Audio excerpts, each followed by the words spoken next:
Alright everybody, I'm back for another video. This time it's for a 2005 Hyla NST. For hardcore vacuum enthusiasts, you may already know a little bit about these machines, but for those who don't, this is basically a European rainbow. The canister body was made in Slovenia, and the 340 EPK power nozzle was made in Germany. So an interesting combination here. Obviously it works on the same basic premise as a rainbow, but there are some differences. To start, at this point in time, Rainbow had installed HEPA filters on their machines, but this machine does not have a HEPA filter. It just has a foam post-motor filter, which is right here.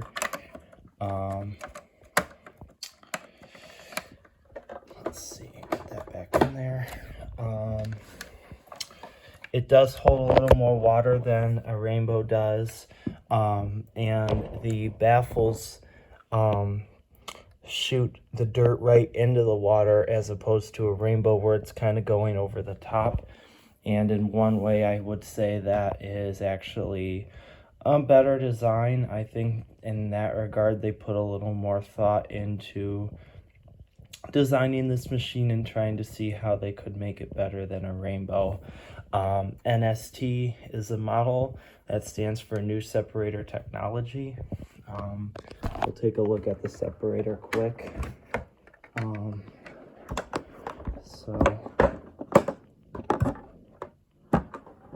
But yeah, turning it over, it also has the separator for it is also relatively small. I think a little smaller than a Rainbow, and it's also non-removable for cleaning. I'm not sure if I like that aspect or not. I still think it kind of would be nice if you could clean it, but that is the way this machine is designed. Let's turn it around. You can see the warning sticker, and then the serial number sticker. It's a 7.7 amp canister motor and a 1.4 amp power nozzle motor. And you can see it was 250505. I'm gonna guess that's May 25th, 2005, but I could be wrong. It does have a dolly, which can be used for attachment storage like a Rainbow, so that's nice. It does not have clips to hold it in, but I found that this water basin fits quite snug in there, so perhaps that's not so much necessary for this machine. And like a Rainbow, it does not have a cord retractor, so it wraps around the top here, and to me that's good enough. I mean, one less thing to break on the machine. It does have a power nozzle port here, so we'll plug it in and give it a quick run. There's already a little bit of dust in the water basin because I just dusted the vent on my refrigerator. I didn't realize how dusty it actually was. Let's get that in there. Overall, it's a very well made machine. Obviously, you know, vacuum enthusiasts know this is a good vacuum power nozzle as well. EBK 340, so an earlier version of the Wesselwerk power nozzle. I got a new light bulb for it as well. Probably going to sell this machine eventually. I don't have much of a use for it, but it's still neat to have and fun to do a video on. I don't have a floor tool for it, so in the time being, I'm using this old Mila floor tool because it fits. Power wise, it has about as much power at the hose end as a Rainbow. I'd say probably about 60 to 70 inches of water lift, which is normal for a water filtration vacuum. I would say about average or slightly higher than average. So it's probably, you know, suction wise, it's not going to win any contests, but it's just enough to do what you have to do. And I think it makes up for that in airflow and a very effective power nozzle. So overall, I would say the carpet cleaning ability of this machine is still just fine. It does have a telescopic wand, which is a nice feature. Plug it in. Obviously, being that it's a water filtration vacuum, it is extremely heavy once you fill it up with water, but then again, all water filtration vacuums are, so you can't really blame the machine for that. A lot of people like water filtration vacuums because when you're done cleaning, you dump out the water and then you put away a clean machine. I do like that aspect. The water is a little more maintenance, but it is very satisfying to be able to see what you pick up. And unlike a bagless vacuum, when you empty it out, the dust is not going to blow back up in your face. I'm still figuring out if I like this hose handle or not. I'm not sure if I do, but I'm not sure if I don't. It's different, but a lot of water filtration vacuums, for whatever reason, have used this style of hose handle. Before I switch it on, I'm trying to think if there's anything else to talk about regarding this machine.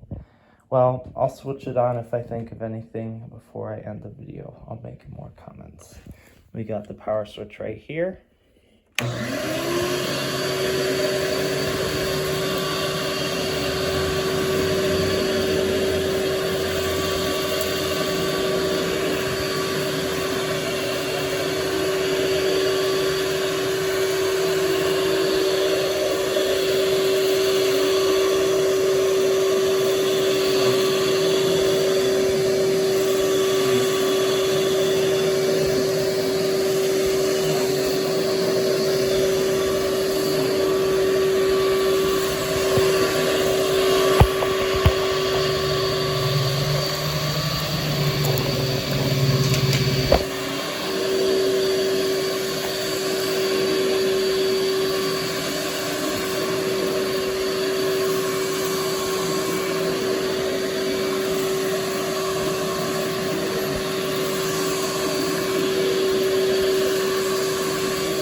It'll be interesting for me to see what it's picked up because I vacuumed this carpet quite thoroughly a few days ago with a Kenmore canister. And it looks like it did get some stuff. So